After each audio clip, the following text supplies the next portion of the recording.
Hey, welcome to another episode of the 918 Files podcast. This morning we are joined by Becky, who is the owner of the Tucson Ghost Company. Becky, welcome. Hi, thanks for having me. And like I said before we started, we'll tell all of our viewers and listeners to ignore that flag in the background. I try to, if I could edit it out, I could give you a better view of it if you wish. no close-ups will be needed for that. So, It's um, Ohio State Buckeyes. Come yeah. on. That's my version of a haunting. Like if there's a ghost out there that's gonna haunt me, that would be a good way to get me. So I'll, not I'll that make I'll make sure to send you something Ohio State then. no, no thanks. All right. So I've been looking forward to this one. So as I've said before in some of the previous videos, I'm not a ghost hunter. I'm not a ghost investigator. I love the topic, but I am not investigating ghosts. Just don't do it. It's like creeps me out too much, and I'm just not having it. So thankfully, there's people like you that do this stuff. So again, welcome. So Thanks. uh, let's get into this. So what first got you into this topic, this realm of work? Well, in all honesty, it was from Ohio. So, being raised back in Toledo, Ohio, I was actually raised in a house that was built in the 1800s.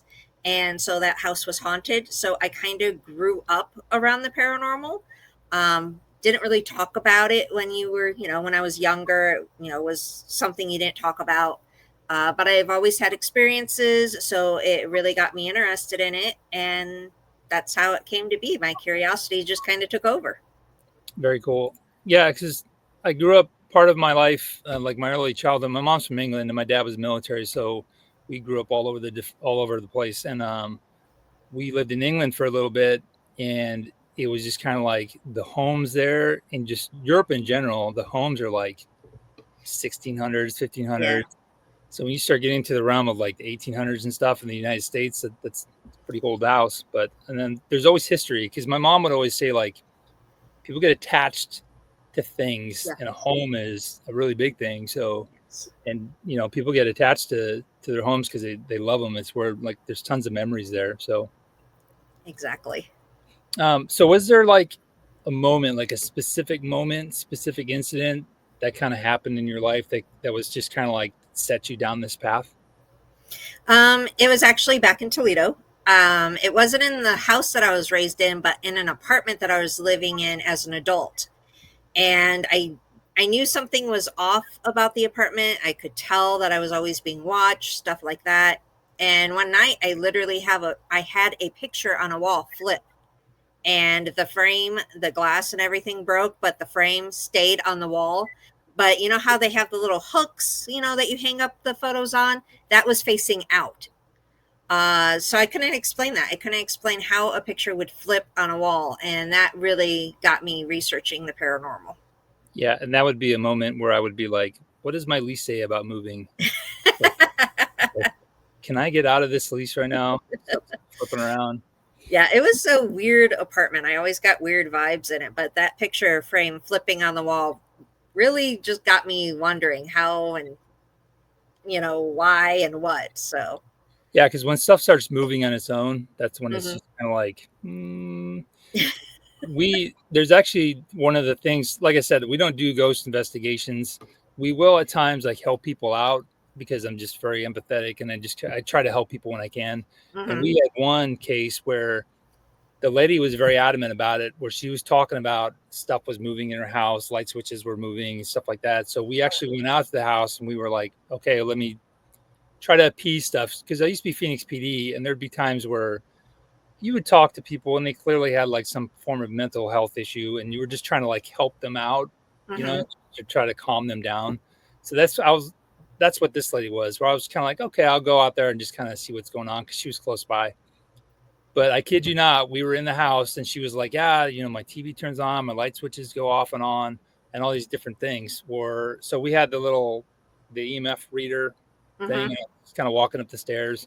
And as I'm walking up the stairs, the light switch, kid you not, like, flicked off, and I was like, I'm out. Like, this is confirmed, lady, and you want to find someone that can help you out, but this is not my jam. So no thanks. But yeah, we did set her up with a paranormal investigator. I don't know if she ever followed up with them, but yeah, it was one of those moments where it was like, no, like not happening. Moving on, like so. So let me ask you. So you're in Tucson, right? Yes, I am. The beautiful Bear Down territory. So, Yes. and are you a U of A fan? I'm not honestly into sports. I know you see the Ohio State Buckeyes, but that's only because I'm from Ohio. Okay, So I'm not a big sports person, to be honest. we'll just pretend you're a U of A fan. How about that? Okay, that's fine. I went to school, so my wife would be like, "Why are you bringing them up again?" Because she went to ASU, so we don't talk about that stuff in our house. But so let me ask you. So you're in Tucson. What are give me 3 places that because you in the pre-interview part you sent JoJo's, the Fox Mhm. Theater, and the Historical Society. So let's start with JoJo's because even so, this photo right here, Yes, when it's I looked at beautiful. it, there's places where it's just kind of like you look at the photo and you're like, hmm, it just has that creepy vibe to it right off the start. So tell me about this place. Okay, so JoJo's was actually La Cucina. They just recently changed the name a couple years back. It's been around since like the 1800s. It was part of the original Presidio. So that was where some of the first settlers of Tucson stayed. Hmm. It's changed hands so many times during those years. It was, a distillery, it was just a family farm, lots and lots of history. And because of all that history and how many times it's changed hands, it is very haunted indeed. That's actually where I start my ghost tours, and that's where I do one of my ghost hunts. And it's such a great property. There's children spirits, animal spirits, there's cowboys, there's military, there's just all kinds of spirits that you get to interact with there. I love it there. Yeah, and that's the thing too with this ghost stuff that I actually like is the historic aspects of it. So, because I'm a history nerd, I love history, and it's funny when you look back through the history of some of these buildings, then you're just kind of like, oh, okay, that makes sense. And Yeah, it's so I was in the DC. history definitely ties in. Yeah, oh, absolutely. So I was in DC about this is like 10 years ago now, but I was staying at a hotel downtown and it's kind of again, like I said, I don't like ghost stuff. I like the topic. I don't like the actual experience of it. So I was meeting with my friends, and we were like, sitting there talking or whatever, up for dinner. And my buddy's like, "Where you staying at?" And I was like, "Well, I'm staying at this place just right around the corner." He's like, "Oh, bro, that place is haunted." And I said, "Why do you got to tell me that stuff, man?" I go, "Because the night before I was sleeping and I felt like something had blown in my ear." And I thought nothing of it, right? Because you think maybe the blanket moved or whatever. Right. And now I'm paranoid because he's like telling me it's haunted. And I Googled the place and I started doing research on it. And DC, it's East Coast, so there's a lot of Right. like older buildings. And it turns out there are like all these different stories about haunted places. And I was like really? And it was like used to be a post office. So like the wives of Civil War soldiers would go there for mail and stuff like that. But there's one story in there where there's like a lady that goes around in the hotel and she like blows in people's ears and stuff. And I was like, I slept with the lights on that night. Like, kid you not. I said, no, it ain't happening. But I hate to tell you this, lights on or lights off doesn't make a difference. it makes me feel better. So I know that ghosts are like, oh, I can't haunt this guy because the lights are on. But still, it's for my benefit and my Your safety. yeah, my safety is a good way to put it. But yeah, so to go back to it though, I love the historic aspects of it because the research part of the cop in me is I like investigating that angle. So it's just kind of like you start digging up who were the previous owners, were there like police responses to this area, like what was the land before the home was built. That's usually a cool indicator. And yeah, I'm a kid from the 80s, so poltergeist and stuff like that, where it's like you start getting paranoid about what you're going to find. But you know, so let me ask you. And then, so let's go back to the other places. So then the other one is the Fox Theater. Yes. So I don't know what it is about theaters, but they Yes. tend to, um, for some reason, they always seem to be haunted, right? Yeah, there's a couple theaters here in Tucson that are actually haunted. Fox Theater, I've done a lot with in the past, and I've had a lot of experiences there. So tell me about this one because I did a quick Google search on it, and there's one story about the panhandler that just keeps Hmm. like, Yeah, there's supposed to be a panhandler that stays outside of the theater that actually approaches people and asks for spare change. And when people go to give him the spare change, he simply disappears and the change drops to the ground. that's Now, I've had experiences there. I don't know for sure if it was with him. I've never been approached about money or anything like that. But one of the other is a children, a girl spirit. They say she's a little girl. I think she's more teenager, maybe probably between the age of 10 and 13 is what I'm thinking she is. I've had experiences with her. I've definitely interacted with her. I've also definitely interacted with, I don't know who, but someone pulled on my shirt very, very hard one time. And it literally made me curse because I wasn't expecting it. And, of course, we're in the dark. And I thought it was an actual human because the tug was so major. So I don't know who did that, but I definitely saw the girl. I saw her firsthand. That's why I said, I don't think she's little, little. I think she's a little older. I saw her at the end of a hallway. I thought at first it was a team member of mine, and it turned out it wasn't a team member. So when we played it back, you just kind of see this little, I don't really like to say an orb, but you definitely see like this streak of light that goes by right when I had seen her. So that was really interesting. yeah, it's an odd one. So, and it's like I said, theaters for some reason though, you find any old theater anywhere in the United States, and it's like there's always haunted stories. But Yeah. again, it's kind of like it goes back to like I was saying about my mom would always say with the memory that's attached to the places, and those places probably had some really good memories for a lot of people. So, Oh yeah, definitely. People go there, they enjoyed life, it was one of the times that they, saw their first concert or what have you. So, yep. yeah, they tend to be drawn to places like that. And then so the next one, and these are always for some reason just I mean obviously because again I learned long ago like you don't buy used items like you talk to people that are paranoid like myself where they're like, hey, don't buy stuff from Goodwill, don't buy used items, like because we were talking earlier in terms of like why places are could possibly be haunted, and this the museums are obviously one of those places because they have items that are there that are older and had some sort of significance to them, right? Right.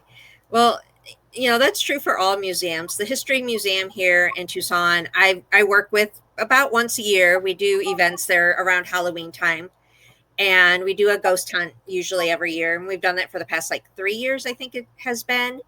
But the museum itself, you got to stop and think. They have things dated back to 17 1800s, and some of these are like family portraits, and back in those days family portraits weren't very common. It was like a once in a lifetime deal. So you can imagine that the family's getting attached to these portraits, or their furniture, things like that these museums have. And yeah, it's definitely a lot of energy in places like that. Yeah, because it's funny how you talk about like the photos because nowadays, I mean, if you look on your phone, there's probably like 5,000 photos, Right. or like the toys that you have. Like my kids, they have rooms just full of toys. So kids back in the day, they didn't have an abundance of toys. So when you see the toys in these museums, Hmm. it's kind of cool. So, um, so now out of all the places that you've investigated, like it's primarily in Tucson, you said that the old bum steer, is that what it's called? Yeah, the bum stare. Yeah, tell me about that place because that just sounds like a creepy place. The bum steer was actually an old college hangout for the U of A. It was on Stone Avenue. It's no longer there, unfortunately. It's been torn down. But it holds a lot of special meaning to me because it was the very first investigation I did as my own paranormal team. And it was the first place that I actually learned that a ghost can follow you home. So think Haunted Mansion Disneyland. Yes, I had a ghost follow me home. And we've had a lot of activity there. So that was like a major place and one of my favorites, and it will always be one of my favorites. We heard footsteps, we heard voices. That was like the very first time I ever got touched.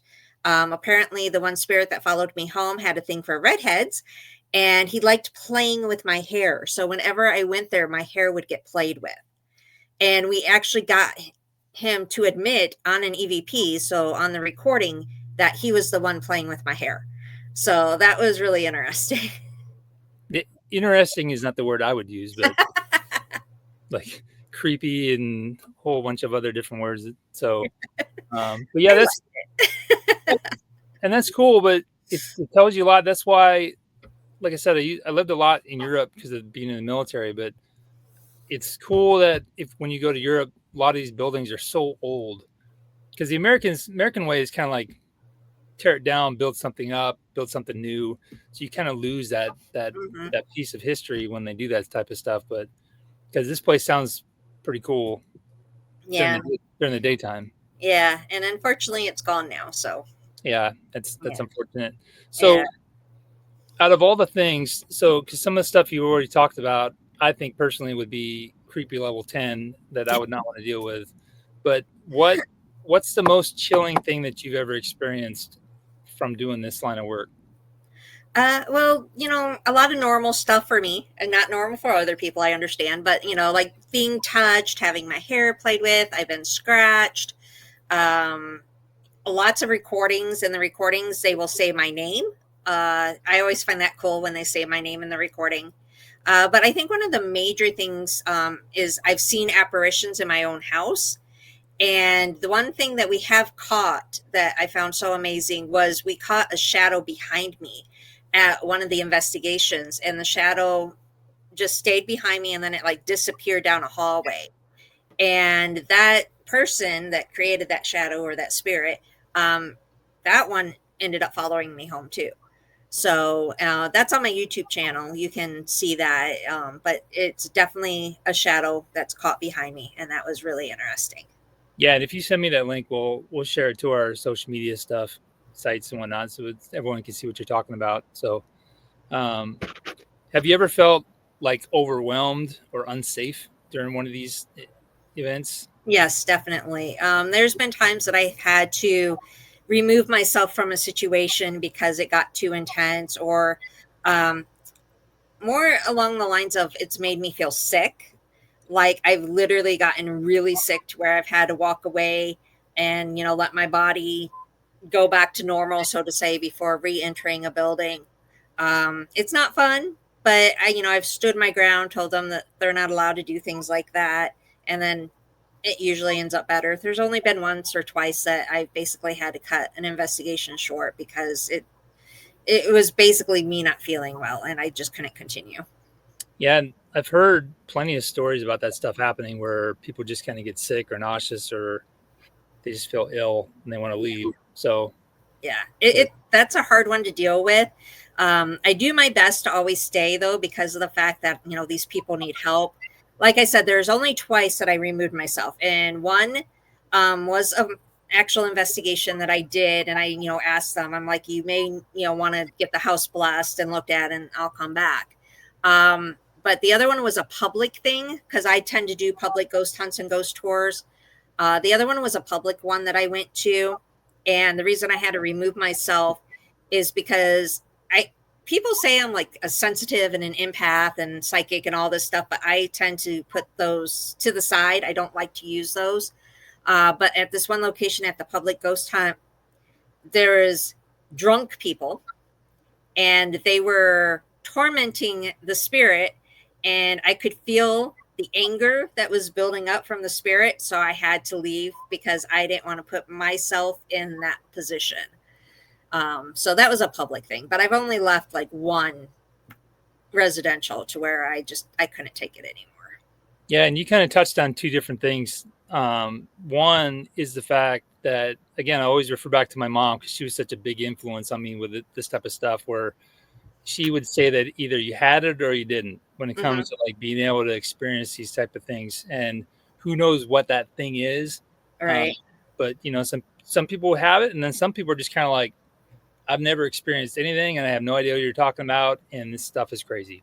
And the other thing you brought up, and I liked hearing, is how you said you like to help people. So, and it when so some people, for those that don't know, like the 918 files, the reason how I came up with the name were when I was with Phoenix. 918 is the radio code for like mental illness, right? And the reason why I chose the 918 files is because there are people out there that are experiencing these types of things, and when they say, hey, I'm experiencing this, people think they're crazy, Right. and they're not, because what they are experiencing is something weird, because the world's a weird place, right? Yes, So definitely. and they just need someone to help them, and that's where people like you come in. So but that's very cool though. I like hearing, like I said, you just sometimes people just need someone to walk through and just say, hey, look, like this is what's going on. And but so very cool. All right, so like I said, you are the owner though of the Tucson Ghost Company. Yes, I uh, so let's see if I can do this without messing it up, because like I said, they changed stuff on me. Hold on. So this is your website, correct? Yes. Okay. Yes, it is. All right. And tell me if it's moving, right? You can see Mhm. it. Okay, yeah. So this is your website. These are the types of things that you offer. So what kind of tours do you guys do? An Uh, investigation. well, right now, in all honesty, we are going through a rebrand. So the only thing we are running right now is our Tucson Ghost Tour, which is in downtown Tucson. But that's even going to shut down in the month of August. And we're going to be closed all of August, and we're opening up back on September 1st with a complete rebrand, completely new experiences. We are the only locally owned ghost tour. So when we reopen, we're going to have EVPs. So those recordings that we're going to play for you, local stories only, to where it's things we've experienced or have been personally told. So it's not stuff you're going to find off the internet, looking it up. It's going to be our personal things. We're going to put our own personal touches on everything. I'm also hoping to start working in Tombstone again, and we have ghost hunts in Tombstone hopefully soon again. But we do offer ghost tours, ghost hunts, and paranormal investigations. But the paranormal investigations we don't charge for. We only charge when you do the ghost hunts and the ghost tours. Very cool. And then so anyone can sign up for this stuff, right? Yep. For the tour. Yep, Cool. they can sign up online. Like I said, right now we're down to just the one thing, but that's because we're trying to do the rebrand, and there's some issues that I ran into that I need to take care of. But other than that, everything should be back up and running by September 1st. Yeah, I'm sure Tombstone is probably a hot spot for this type of activity, right? Yes, yeah. I'm hoping, I don't want to curse myself, but as long as everything goes right, there should be about 3 locations that we're going to be working with in Tombstone. Very cool. Yeah. So now let's talk about the investigation part, because that's my bread and butter, and it's what I love. So what's your approach? So let's say John Doe calls you and says, "Hey, I'm experiencing X, Y, and Z in my house." What is your approach to the investigation part of it? Well, the first thing we actually do is we do send out a questionnaire, and we need that questionnaire answered to the best of their knowledge. And the reason we do that is, number one, I hate to say this, but people are scary. I would rather put up with ghosts than the people sometimes. But we have to, for our own safety, make sure it's a safe environment for us to go into. And number two, we want to get kind of a background of who they are, what they're experiencing, so we know what we're walking into. So we do have questions like, who has had experiences there? We want their names, so we can just kind of look into them and the history of the property. Once we get all that filled out and we know, okay, it's a safe environment, we can go in there, because we have had sex offenders try to get us to go out there, Well, I'm and sure. things like that. So we have to make sure we're safe. So once we know it's safe, we go out there, but we approach everything as like a scientific type thing. So we're not going to go in there and, something rattles and say it's a ghost. We're going to, see if there's something causing that rattle. We're not going to, hear scratches in the wall and assume it's a ghost. We're going to look if there's rodents in the walls. So we like to try to debunk, and we like to try to find logical reasons before we call something a ghost.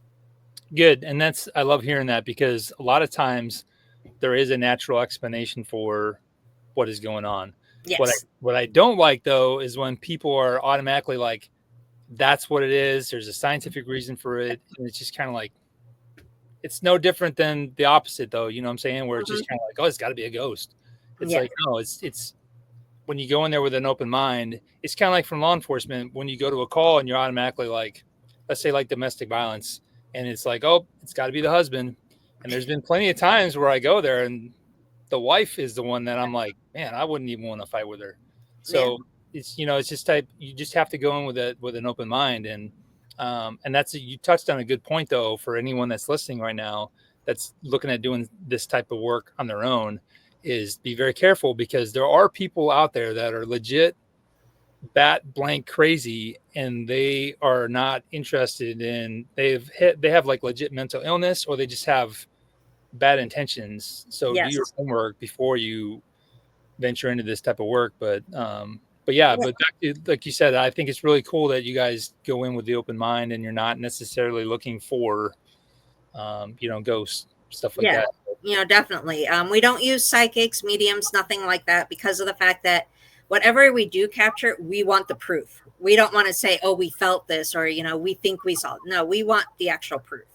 So we want a recording or something to go back and say, this is what we experienced. And that's the cool thing, is when, I don't want to say cool, but it's like with UFOs and UAPs and anything that's paranormal or just kind of odd. It's when you can't explain it. That's where my interest is like, I don't want to say that's cool, but it's just kind of like the curiosity, because I think humans have kind of lacked, they're losing that curiosity aspect of what they should be. You know what I'm saying? So, Right. but yeah, there's too many people out there that are just like, nope, it's got to be this, and or they just don't really care either way. But Yeah, it's usually one extreme or the other. Everything's a ghost or nothing's a ghost. It's yeah, not, it's very rare that it's something in the middle that, people approach things as, but that's what my team does. We approach it as in the middle. We know that there could be something logical, or we know it could be something paranormal. yep, and that's how I do my business. Is just kind of like, I kind of open mind, just and then kind of take all the facts in. And like I said, when the facts, the scientific reasons are not matching up, that's when my brain is like, man, this is some weird stuff. But Yep. so in terms of Arizona, do you think Arizona is one of those states that kind of set itself apart from the others in terms of like the haunted, the ghost activity? Because there seems to be quite a bit here, even Yes, though there is. the history of people in Arizona, I mean, you have like the natives that have been here for who knows how long. But when in terms of like, just Arizona as historic, when it comes to like the United States and just known settlers and stuff like that, it's not as old as the East Coast. But there seems to be a lot of stuff that's been documented over the years. Well, I think one of the issues that Arizona gets overlooked because of the fact that, Arizona didn't become a state until like 1914. So, we're one of the newer states, we're not as old as some of the other ones. But when it comes to the history, we're still very, very rich in the history, because before it was the United States, the land still did exist. It's not like it just popped up in 1914. The land exists.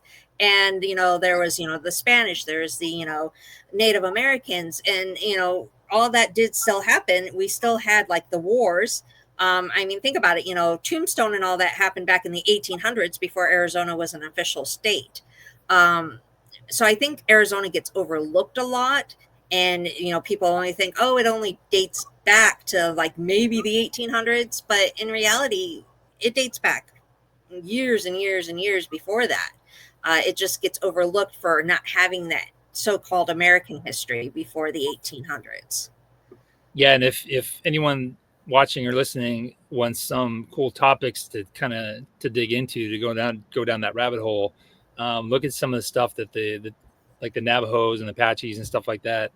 Some of the things that they talk about, that they document, like no thank you experiencing some of those things. But you know Yeah, and the Native Americans, they're very spiritual. You know, that they're very much into protecting, you know, their grave sites and, you know, their heritage. And so when you deal with things like that, yeah, you're going to get those hauntings because you're dealing with someone that was very spiritual and very much into those things. Yeah, and they're very, very, very connected with the land as well. Right. Yes. But yeah, some of the stuff that they talk about is like big no thanks to be dealing with that in the middle of the desert. So what about Tucson? Why is Tucson such a hot spot? You know, I think Tucson gets overlooked a lot because of the fact that, you know, there's so many other places like Tombstone or Bisbee or Jerome. A lot of those mining towns tend to get more of the, you know, oh, it's haunted over Tucson. But, you know, Tucson, we did have, you know, some mines here too. We had a lot of history. We had a lot of wars. You know, we had the Spanish government move in and build the fort, you know, in the downtown area back in, you know, the 1800s. So we had, you know, a lot of that history here, a lot of those wars here. You got to remember, you know, unfortunately, we had, you know, it out with the Native Americans back in those days, and, you know, a lot of bloodshed. And I think just a lot of that history plays in. And it's not just the history, though. It can be, you know, ghosts don't always date back to the 1800s. A ghost can be, you know, from like 5 years ago. It does not have to be a spirit from the 1800s. So even just recent things, you know, we have, you know, theaters that are haunted. Those, you know, hauntings aren't from the 1800s, they're from the 1900s. Some can just date back, you know, to the 1980s. They, you know, passed away and they decided, you know, this was where I really enjoyed my, you know, home or work life, and this is where I'm going to stay. And in fact, the one video that, you know, I'm going to send you the link to later, it was from a local restaurant, and it had happened in, I want to say 1980s that he passed away. And he was the one haunting the location, and it was all him. So I think a lot of people just don't realize that Tucson has that rich history and that it can be current things too. And I think that's why things get overlooked for Tucson. Yeah, and it's kind of cool when you talk about the guy that haunted the restaurant, where it's just kind of like I said, we as humans have no idea what is, you know, on the other side, or if there's another side. We just don't know, and maybe it's Mhm. designed like that for a reason. But it's kind of cool to think about that that place meant so much to that person that they were like, you know what, God, heaven, I'll pass. I like it here. This is my And jam. And you know, and some of the times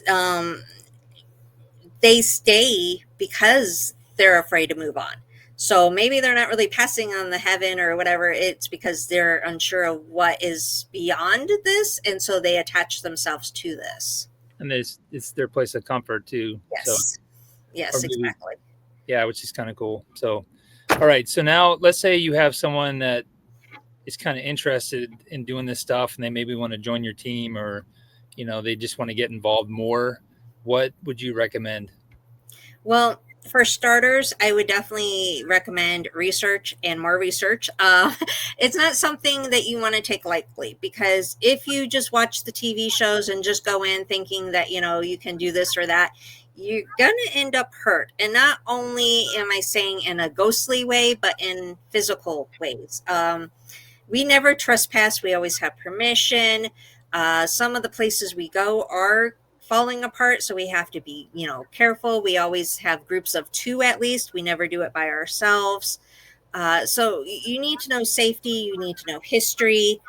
And, you know, we're always open to having new team members. They just contact me. You have to have a clean background, though, because like we research people, we allow people to research us. So we don't want, you know, criminal on our team. And it's a lot of studying, to be honest with you. You need to know your equipment. You need to know what an EVP actually is. You have to have programs. It's a lot of behind the scenes work that people don't see and don't quite understand all the time. Yeah, and that's the thing too, is like, when it comes to people just not understanding the work, and like you said earlier about the safety aspects of it. Hmm. Um, yeah, you got to know what you're doing, because you don't want to get hurt or end up in a bad spot. So, um, but let's see here. So you said that you guys are rebranding, right? Yes. So do you guys have like upcoming events? Like what's a normal schedule look like for you in like September? Starting in September will be our busy season. The month of October, I always tease that I don't have time to breathe. We usually run every weekend. We will usually have things. We're going to have things probably Thursday through Sunday for sure for the walking tour. For ghost hunts, it's probably going to be Fridays and Saturdays. We'll probably have a special event. I'm pretty sure we'll probably be working with the Historical Society. We haven't gotten a date, but we usually do that every year. I'm working with a couple other places. I'm sure we'll probably have events during October. So usually we have at least one event a week, probably, or every couple weeks. Definitely ghost hunts and ghost tours every weekend. So it'll be pretty packed for September and October.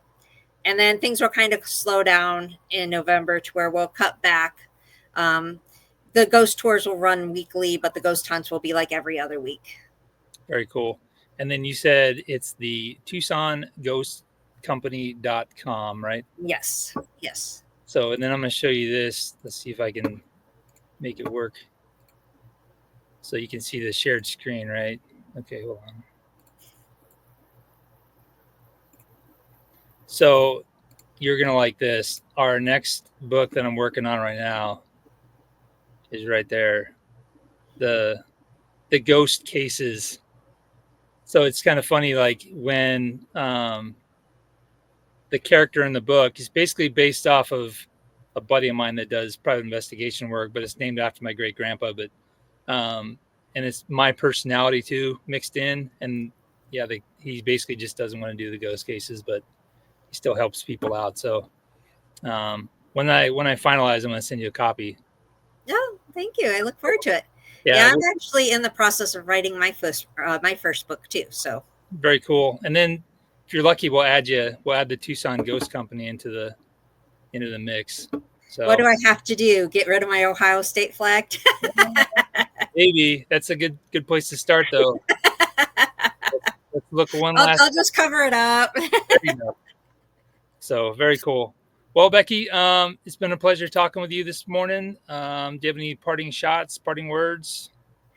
Just, support local because, the local tour companies, not just mine, but a lot of them are suffering right now. So do your research, support local, and stay spooky.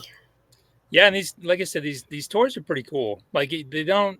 I always tell people when it comes to like the ghost tours, is it's not just for ghost people. If you're Hmm. like a history nerd and you just Yes. kind of like you just want to learn about the culture and the past of these places, it's a good way because you guys do talk about the historic Yeah, aspects. we do a lot of history. We have a really great historian on our team. Her name is Kira. If anyone ever follows our Facebook page under the Tucson Ghost Company and Society, or Instagram, which is under the same, Kira's the one that does all the history posts on those. And she'll post twice a week and she'll pick random places and post about the history and then, put what the ghost stories are. But it's mainly more about the history. Cool, very cool. Yeah. All right, Becky. Well, thanks for joining us and keep doing what you're doing All right. Thank you. because I won't. Just All send right. them my way. Yep, will do. All right. Thank you. Thanks again. All right. Thank you.